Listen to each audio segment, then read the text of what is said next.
सहनौ भुनक्तु सह वीर्यं करवावहै तेजस्विनावधीतमस्तु मा विद्विषावहै।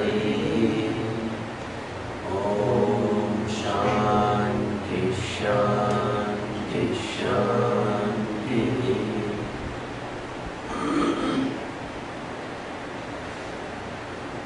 शङ्करं शङ्कराचार्यं केशवं बादरायणं सूत्रभाष्यकृतौ वन्दे भगवन्तौ पुनः पुनः। ईश्वरो गुरुरात्मेति मूर्तिभेदविभागिने व्योमवद्व्याप्तदेहाय दक्षिणामूर्तये नमः। समस्तजनकल्याणे निरतं करुणामयं नमामि चिन्मयं देवं सद्गुरुं ब्रह्मविद्वरम्।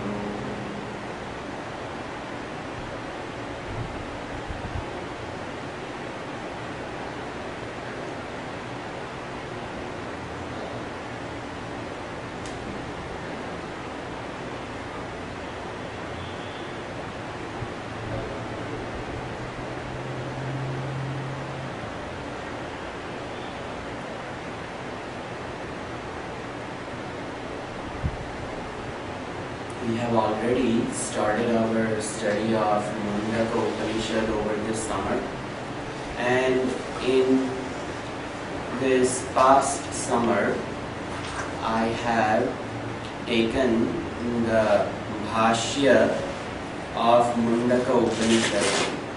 This is a little bit advanced class, unlike my Saturday Upanishad class where I just do it in English. This is Sanskrit based, and I will read the Bhashya of Shankaracharya ji and I will explain that in English. The purpose of the study of Upanishads with Shankara Bhashya is to develop a Advaita Vedanta Sampradaya thinking. We are so accustomed to thinking with our own intellect. We are filled with arrogance and pride that I have an idea, I am contributing, and in this daily living we forget that our goal in this journey of life is to reach the Absolute, but we have to reach the Absolute the way Absolute is. We cook up some ideas about what this Absolute is, about what God is, and we are proud to say that this is my idea of God, this is my idea of Nirgun Brahman, the formless, qualityless Absolute. If it is nameless, formless, qualityless, and if it cannot be transacted with any one of these five senses, then how am I to reach it?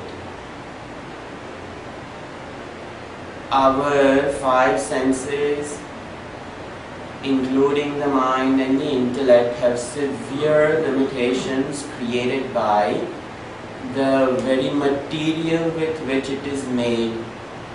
It is made up of these five elements.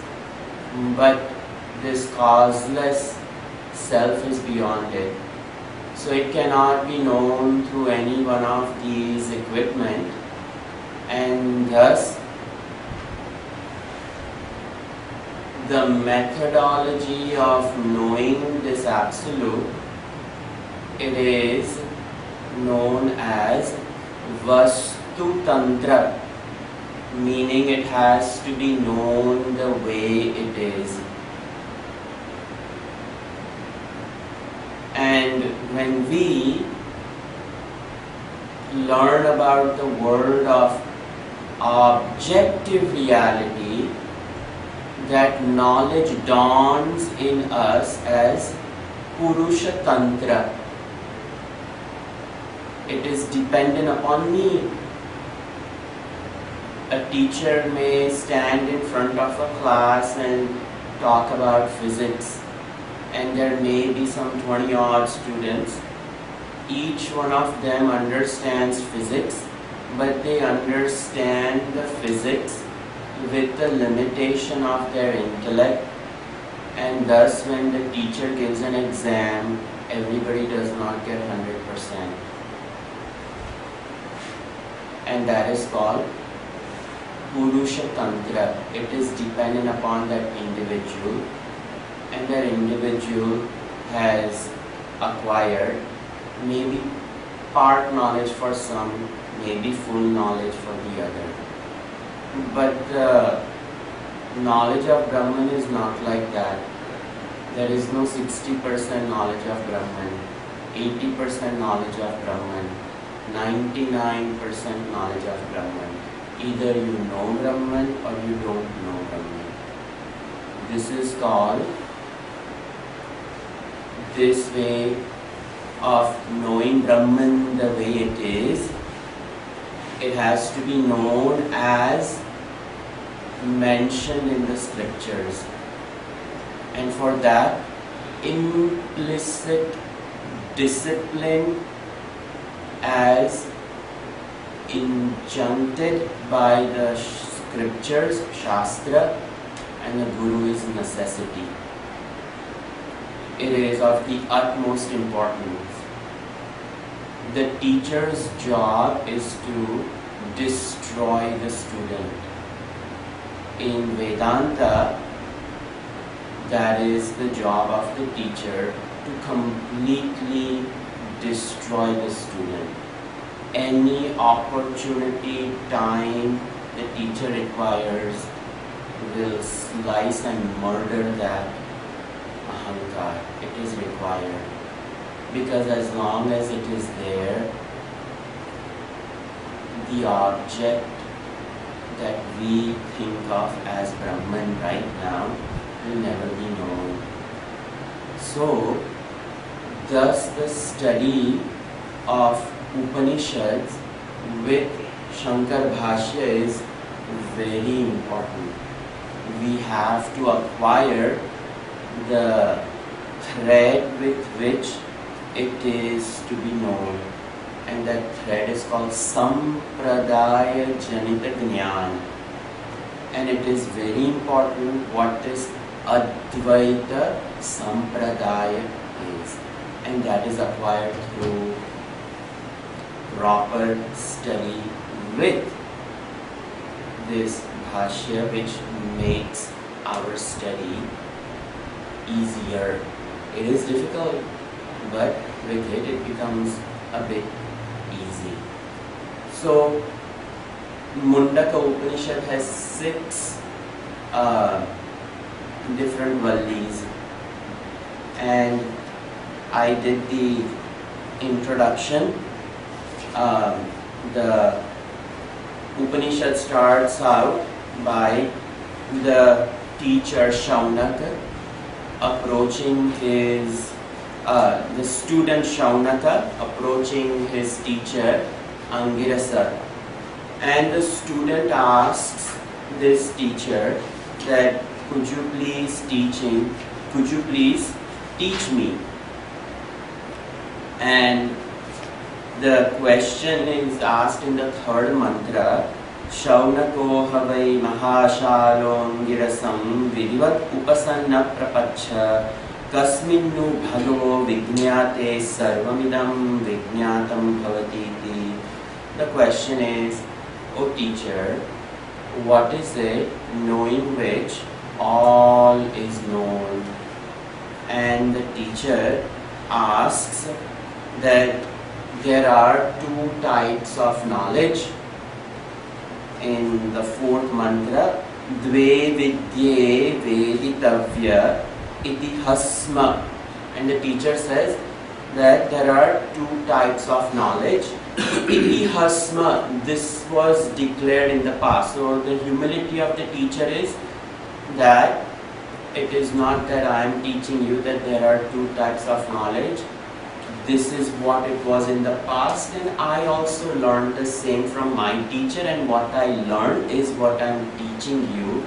So don't think that this is some original knowledge that I am presenting to you. Iti hasma, it was in the past, and Brahmavido vadanti, this was declared by the knowers of Brahman, that they declared it. Paracha aparacha, that one is called higher and the other one is called lower.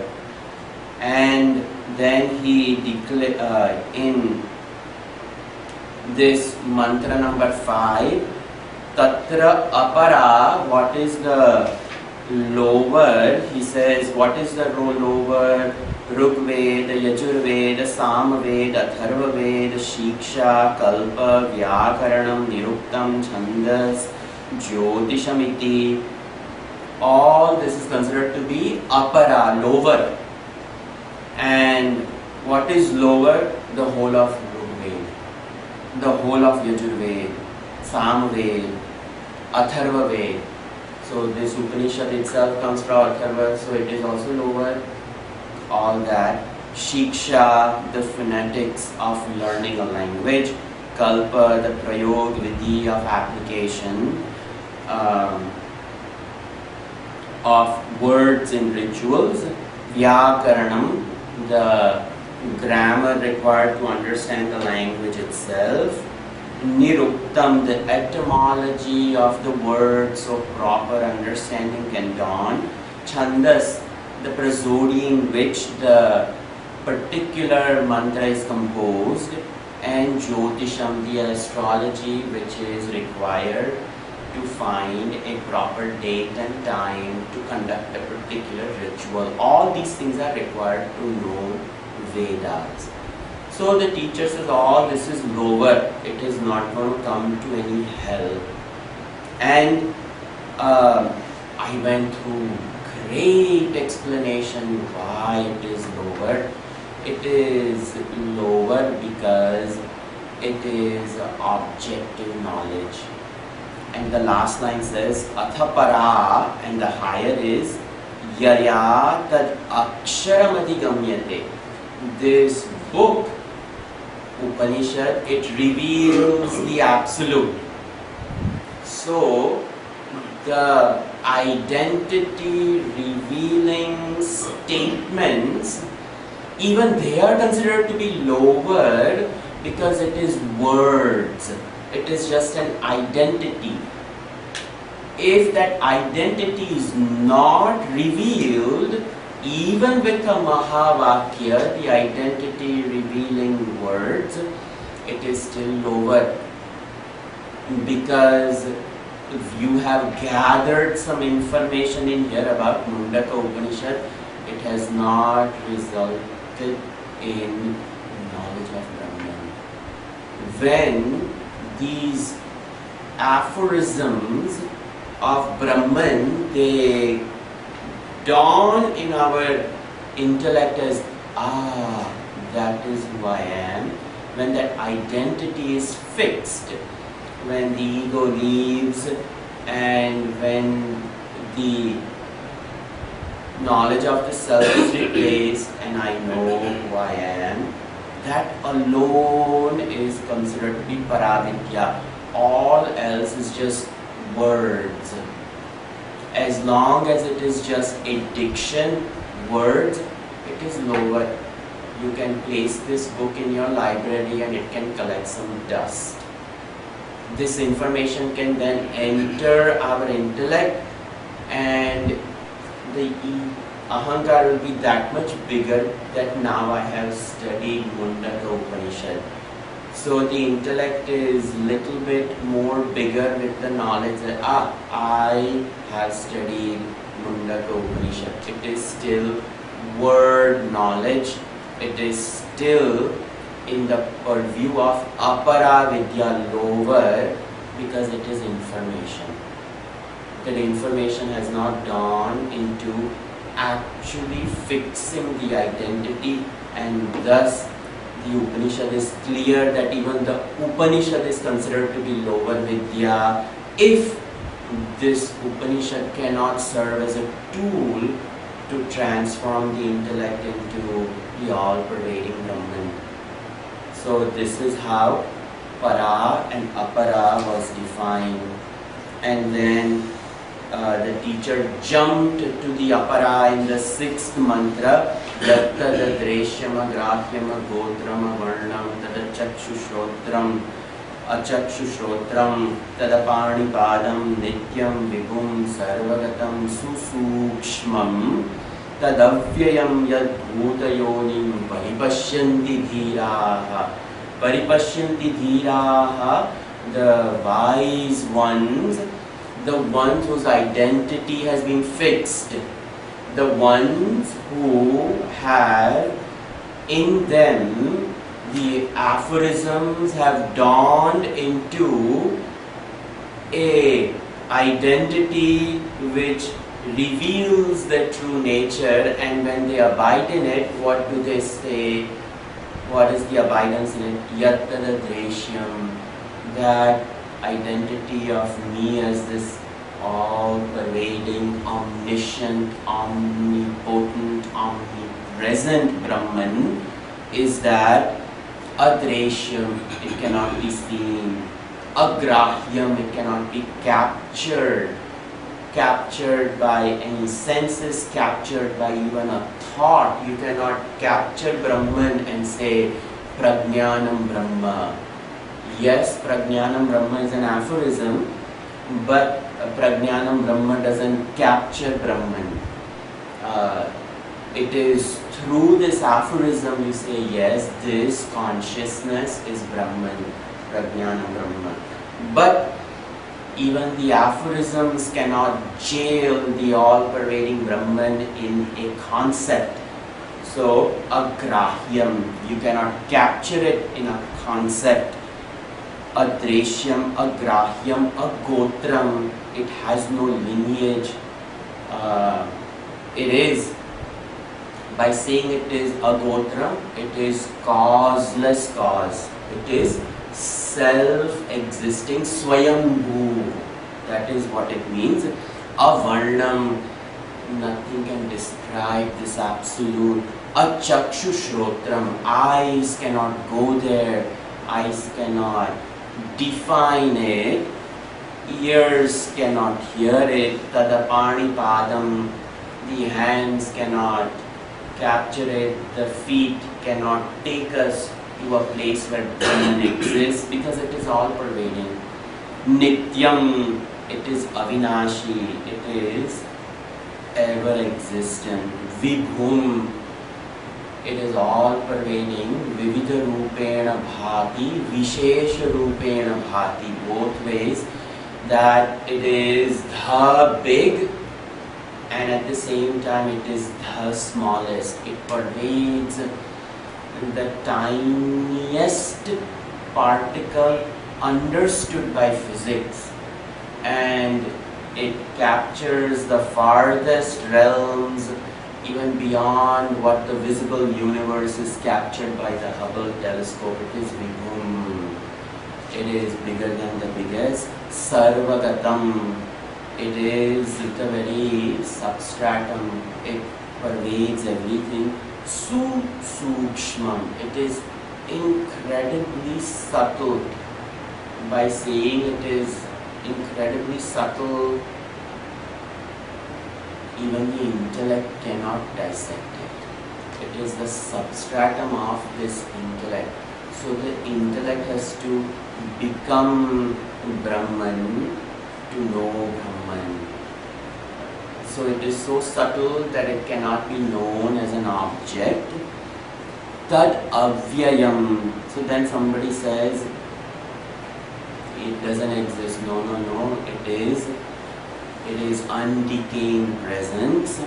Yat bhutayonim.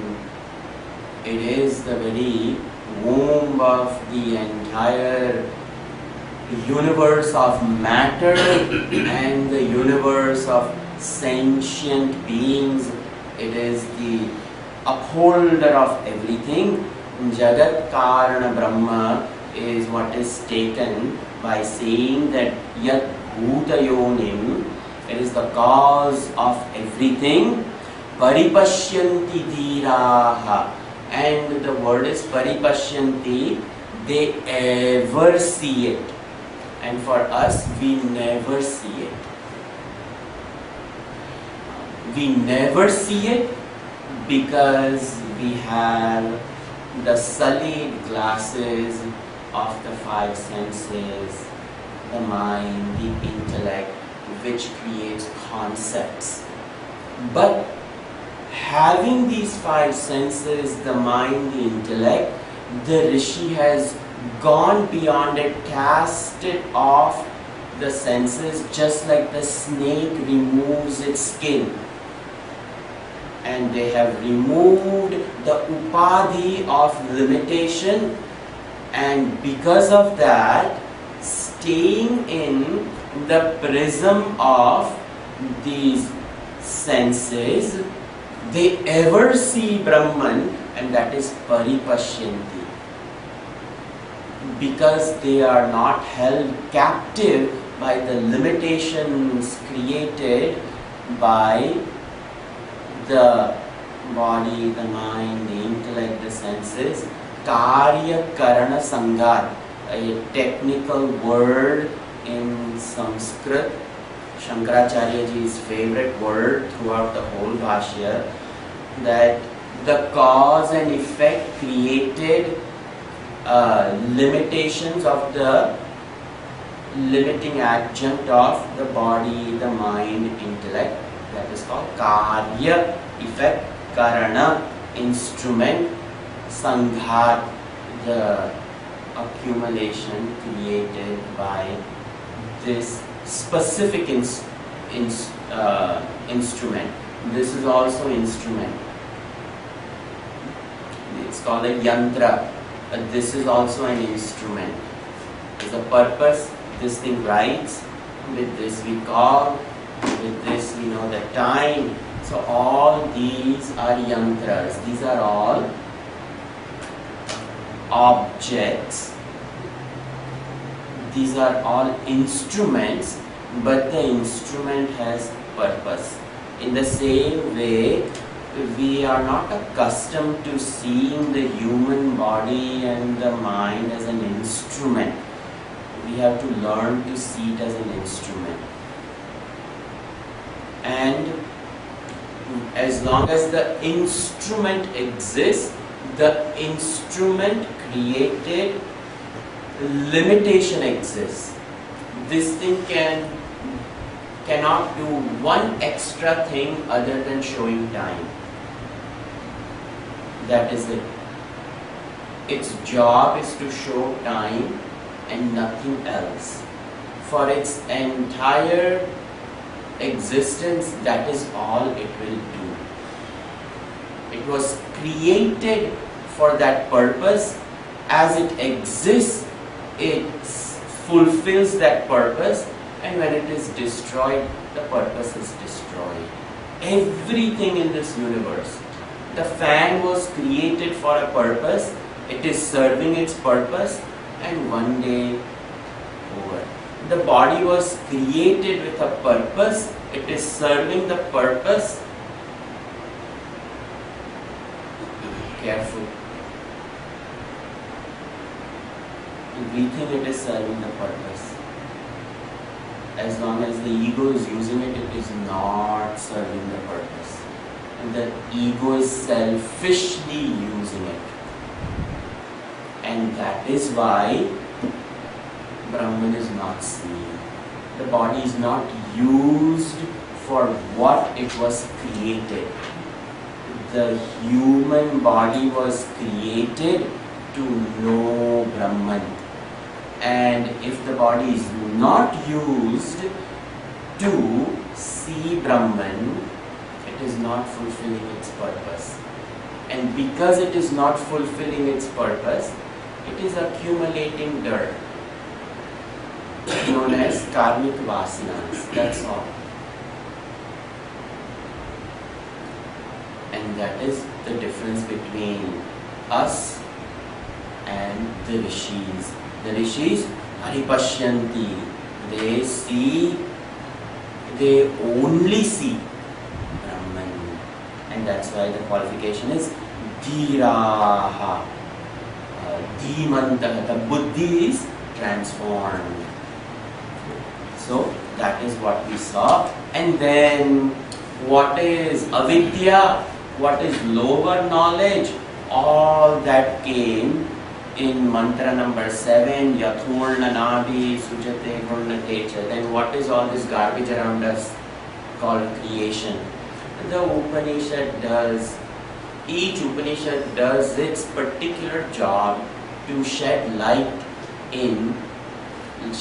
about the objective reality that we are trapped in. Just like a spider from its nabi spins a web and it sits in there and it captures the insects, consumes them, and when the job is over, the same spider will eat up the whole web and the web will go inside. In the same way, the Brahman from him creates the universe and the Brahman consumes it. But there is a fault with this and Brahman and creation, that the spider and the web are two different things. But in Brahman and creation, it is the same. Spider is conscious, but what it has created is jada. It is not sentient. So then, yatha pruthivyam oshadaya sambhavanti, to negate the fault of that example, the Prithvi, which is jada, creates sentient plants. Prithvi is matter, but matter creates sentient.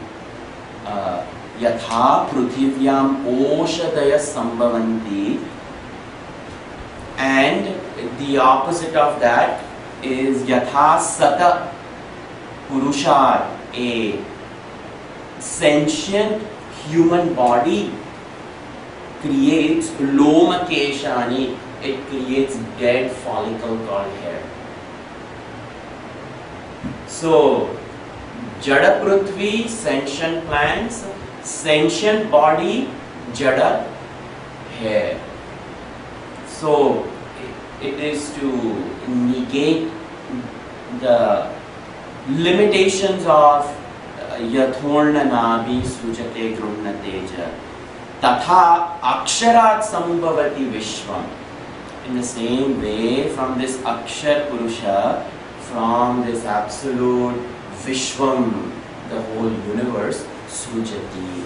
So I went through the whole explanation in here that Brahman is the nimittopadana karana.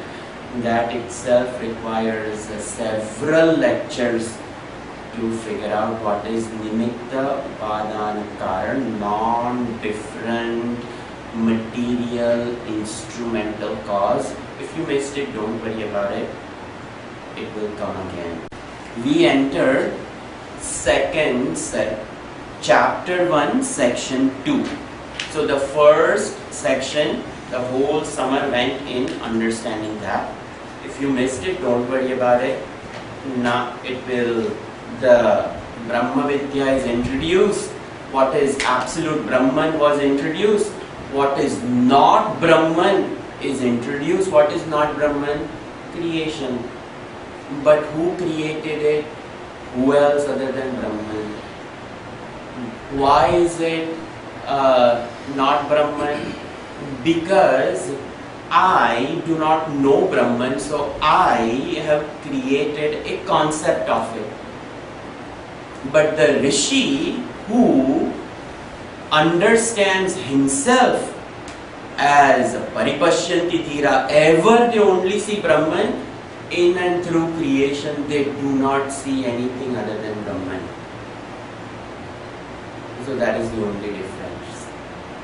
That we see what we want to see. The Rishi sees what is. That's all. We think of creation as a source and a womb of sorrow. Jara, Janma, Mrityu, Rogadi, Shatvikaraha. That the samsara is birth, death, disease, all those things. It is a full ocean of misery. But the Rishi looks at it and the Rishi sees the world the way it is. That is all. So now, this Upanishad is a unique Upanishad which takes time to analyze this world. It is of all Upanishads commented by Shankaracharya ji, Isha, Kena, Katha, Mundaka, Mandukya, Aitreya, Taitreya, Chandogya, Brahadaranyako and Shveta, Shvatara Upanishad, these principal Upanishads which he has commentated, of them, this is a unique one which discusses Karma Kand in a very beautiful way. Because it has negated Rig Ved, Yajur Ved, Atharva Ved, Sam Ved. And if we have negated these four Vedas, then what are these four Vedas? Well, the four Vedas are, the initial portion is called Karma Kand. It is a section which eulogizes action. But what kind of action? It cannot be action of waking up in the morning, taking shower, applying deodorant, putting nice clothes and a tie and going to Intel for work. That is not the Karma Kand discussed over here. The purpose of this Karma Kand is very different. This Karma Kand over here described in the Vedas is in hopes of creating a personality which can see Brahman. That is all. So the whole of Vedas is injunctions created for the human instrument. Very important, human instrument. It cannot be a Devata Yoni, Kinnara, Gandharva, Yaksha. It cannot be any of those. It is exclusively created for Manushya Yoni. It is created for a human being exclusively. The gods cannot use Karma Kand. It is not for them. And that is why Indra Adi Devatas, they fear somebody on Bhuloka doing 100 Ashwamedha Yajna, because his position is at stake. He can be ousted by a person who does karma over here. He is not worried about any devata that he presides over, because they cannot do 100 Ashwamedha Yajna. Impossible. Not allowed to do Ashwamedha Yajna in Devaloka. But in Bhuloka, if somebody comes over here and if they follow this karma kand, then karma has to give result. You go work for a company for 8 hours a day and the human resources say, if we feel like paying you, we will pay you. I'd like to see if a person wants to go back to that company again the following day. There is a contract that is created by the human resources that you do this and we will do this for you. We will pay you this much. That is only for the Bhuloka. In Bhuloka, karma is pradhan. In the world in which we are living, karma is victorious. And for that, we have to know how to do action. And that is why they also give 90 days grace period after they hire you. Are you able to do it? And if not, goodbye. Find something else. Maybe this karma is not for you. So, even in this world, karma has to be done properly. But in the Devata Lok, Indra, when he presides as the Lord of all Devatas, Agni is bound by the contract of Agni to be Agni.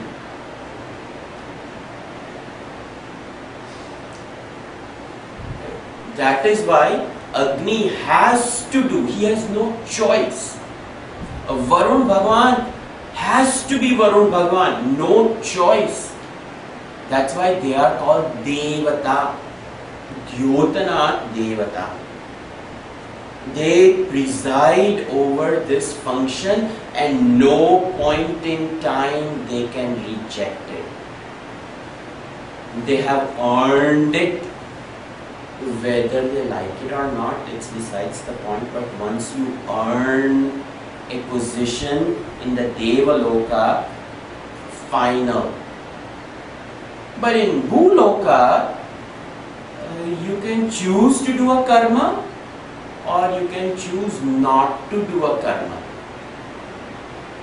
So karma kand, the purpose why it is created is twofold. The absolute purpose of karma kand is to know Brahman. And once Brahman is known, you can bypass everything in this created world.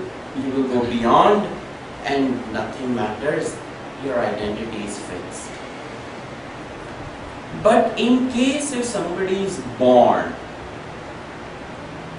and that person who is born on earth and having taken birth on earth as a human being, and that human being is bombarded with desires, which we all are, then these desires have to be herded like cattle. And there has to be a methodology to herd desires into proper direction. Just like in the Wild West, when the cowboy sits on the horse and when he is herding masses of cattle, he knows how to herd them. He will run back and forth, zigzag and all those things, and he will herd a mass of cattle. Will take from one valley to the other valley and finally arrive in this ranch, and they will all enter this 20-acre lot which has a fence. Now, once the cattle is herded into it, he will get down from his horse and close that gate. Now the cattle is over there. Our desires are no different. It is a cattle. At least those poor cows can be herded. But these desires, very difficult to. So Karma Kand, this ritual aspect of Vedas is to herd desires. They have to be herded properly. They have to be taken to a proper ranch where they can find some solace. They will find food, they will find water, and if the ranch is well maintained, they will have shed and they can actually find a little bit of shade. So, when they are herded into proper places, the herding of the desires is the acquisition of various lokas. There are so many different lokas. Lokyate, gamyate, anena iti lokaha. As my thoughts want to be herded, in those particular places I shall reach. So this is how Karma Kand works. Please don't think it is some inferior, because over here the Upanishad itself declared it is apara vidya. Yes, it is apara vidya because the desires are herded into a particular ranch in this example, and that ranch is none other than loka, different lokas. So now Shankaracharya ji approaches Karma Kand. That what is Karma Kand? And he picks up his pen to explain the Upanishad. And before we arrive at the 12th mantra of this section, which is very important mantra, we have to go through all this to come to that realization. And for some people, it will be lives we will spend in mantras 1 through 11. We don't know how many lives we've gone through to earn the privilege of sitting in this room. To how many people did this email go out? And how many decided to come? Bhagavan himself says, Manushyanam sahasreshu kaschid yatati siddhe. Few will put effort. Forget about Arjuna reaching over there. So, to sit in this room, some privilege is required. Currency we have paid to enter this door and sit over here. We've paid the currency of living numerous lives with this type of attitude. Then the mind says, okay, let me see. What else option exists for me? And thus, Karma Kand. So, now I will do the introduction of the second chapter, Dvitiya Khanda. Sangaha Vedaha Apara Vidya Ukta Rugvedo Yajurveda Ityadina. It says this Rugveda, Yajurveda, all these Vedas Ityadina, Apara Vidya, they are inferior, they are lower. And you won't find this in your books. No? This is the Shankar Bhashya. You can go to sanskritdocuments.org and download Bhashya, or you can go on Gita Press, Gorakhpur and get your Bhashya. Okay, so it is all in Sanskrit. If you know Sanskrit, you can have it. So, Sangaha Vedaha. Sangaha, he starts with that. Sa Angaha. It has parts. And each part is systematically placed because the other part qualifies it. We cannot jump around in Vedas. You cannot just like, let me see what is over here and skip the whole previous. This is not how Vedas work. It is a systematic progression, and that is why Sangaha Vedaha. Yattada Dreshyam Ityadina Nam Rupa Annam Cha Jayate Iti Anena Granthena Ukta Lakshanam Aksharam Yaya Vidya Adigamyate Iti Paravidya Savisheshena Uktaha. He said the Rigveda etc. they are all lower Vidya. Now the higher Vidya was also talked about in the previous, and Yattada Dreshyam, which is what I went through, that it cannot be seen, it cannot be heard, it cannot be captured, it cannot be jailed by my own thoughts, all those things. Up to Ityadina Namarupa Annam Cha Jayate, all the way up to this Namarupa Annam Cha Jayate, Ityadina Granthena Ukta Lakshanam, in the way it was spoken, Iti Anena Granthena Ukta Lakshanam Aksharam Yaya Vidya. It was the eulogy of Akshara Brahman. That was the Paravidya.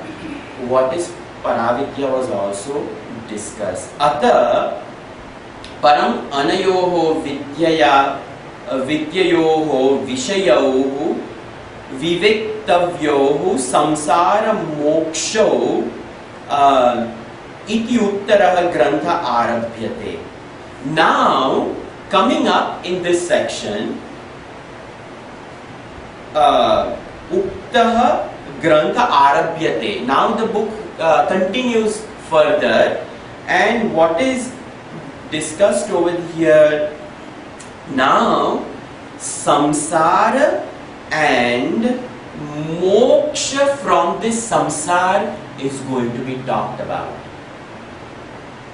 So this is what is Athaha Paramanayoho Vidyayaha. So Para and Apara Vidya, of these Para and Apara Vidya, both of them, Vishayoho, of the subject matter, Vivektavyoho, there will be a discussion on this about samsara. Aparavidya is about this entire created world of plurality, and that is samsara. And paravidya is the coming out of this world of transmigration, that is called moksha. So the samsara and the method of coming out of it, moksha iti grantha arabhyate. Thus now we tatra अपरविद्या विषय कर्त्रादि साधन क्रिया फल भेद रूप संसारः अनादि अनंत दुख स्वरूपत्वात् ध्यातव्यः प्रत्येकं शरीरिभिः सामस्त्येन नदी स्रोतवत् अव्यवच्छेद रूप संबंधः. Now, Shankaracharya says that this pratyekam shariri bihi, all jivas who have the body, all jivas endowed with human body, manusha deha, shariram samastyena, all of them nadi srotavat, just like a flow of a river which continuously flows. In the same way, samsara nadihi, there is a river of samsara. This entire samsara is shown as, it's a upama, it is a, not eating upama, this is it's a simile. It is a simile of river with this samsara, that this entire samsara is like a river.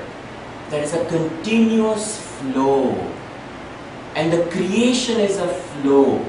And what is the flow? He says, anadi. It is beginningless flow. At least the river, we know we can go to the source on the top of the mountain where the glacier is feeding it. But what is the glacier feeding? The samsara. The only thing Bhagavan says is urdhva mula avak shakha ashwatham prahuravyayam. The root of the samsara is in the Brahman, is what Bhagavan says in Bhagavad Gita. So over here, the same idea Shankaracharya ji uses, that it is anadi pravaha. We cannot figure out when this samsara started. Anadi, anantaha, at least the local river meets the ocean. But the river of samsara, it starts from anadi kal and it goes for ananta kal. We don't know where it is. So anadi, anantaha, and what is in the between? Dukkha swarupatva. It is of the nature of sorrow. And this is all our experiences.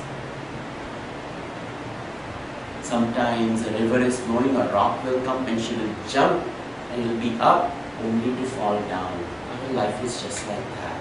Some days it will be happy only to fall the next day and there will be sorrow. So the white waters of joy and sorrow is this entire river of samsara. That anadi, ananta, dukkha swarupatvat dhatavyaha. This is what is supporting this entire river. And over here it is said that in this river, tatra aparavidya vishaya, and in this river of samsara, which is the subject matter of aparavidya. Because aparavidya is lower is this anadi samsara. And in there is kartradi sadhana kriya phala bheda rupa samsara. Now, what is samsara? My samsara is different from his samsara.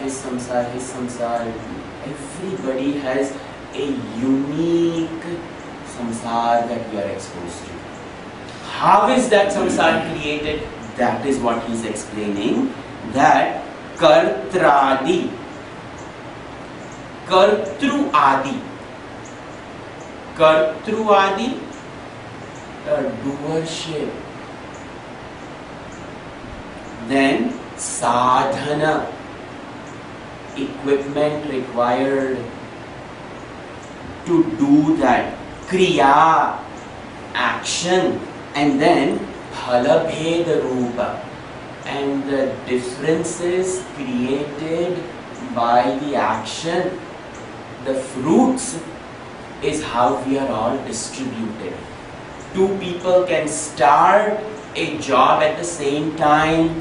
One will excel in 90 days and the other one will be let go. And of whole bunch of people who started, the ones who survived the 90-day probation, One will, who knows, in 10 years can even rise to become the CEO of the company, and the other one will be remaining over there. Why? Kartradi sadhana bhed. It is because the action which is done with the instrument, there may be a defect in the instrument, defect in the doership, or over here, kriya tad phala. For some people, the fruit of the action gives fruit, but the fruit is only attained by the grace of the Lord. Someone have an extra grace factor there. That they may know the board of directors, then what will you do?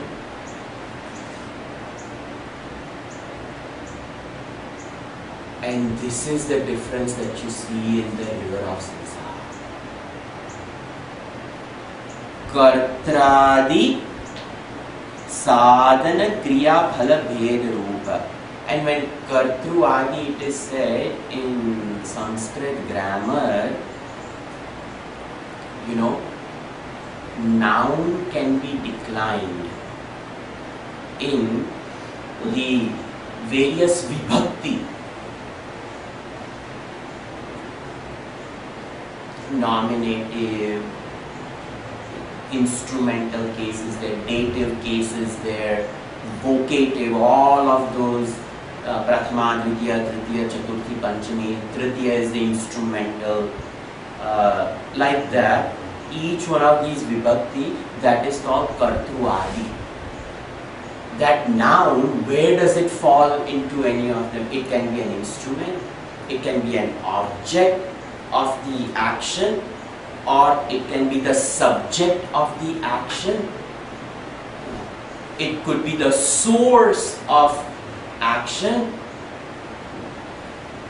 So that kartru adi is the distinction of that subject. Who is the subject? Ahankar.